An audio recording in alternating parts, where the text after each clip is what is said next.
আৰু আজি এইয়া ৰাতিপুৱা চাউল এগালমান উলিয়াই লৈছোঁ।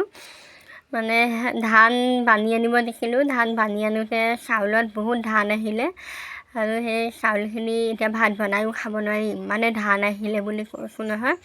সেয়া আজি গোটেইখিনি চালি পেলাওঁ বুলি চাউলখিনি উলিয়ালোঁ আৰু ইমান ধান ওলাইছে ক'ব নোৱাৰোঁ আৰু অকণো ভাত মানে বনাই খাবও নোৱাৰি, ইমানে ধান ওলাইছে আৰু সেয়া চালি আছোঁ। বাকী আপোনালোকৰ খবৰ খাতি কেনেকুৱা? বহুদিন মই ভিডিঅ'ই দিয়া নাই, তাৰ কাৰণেও বেয়া নাপাব। আজি তাতে সৰুকৈ ভিডিঅ' এটা আপলোড দিছোঁ, আপোনালোকে চাই ভালে পাব আশা কৰোঁ।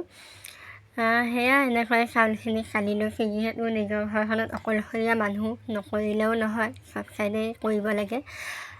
এনেদৰে কামখিনি কৰি মেলি আজৰি হওঁ বুলি চাউলখিনি চালি লৈছোঁ ধুনীয়াকৈ।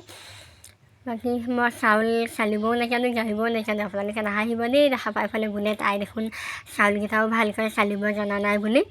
মই নাজানো, আগতে কৰি পোৱা নাছিলোঁ, কিন্তু এতিয়া লাহে লাহে শিকিছোঁ এইবোৰ কাম কৰিবলৈ। সেয়া চালি ল'লোঁ।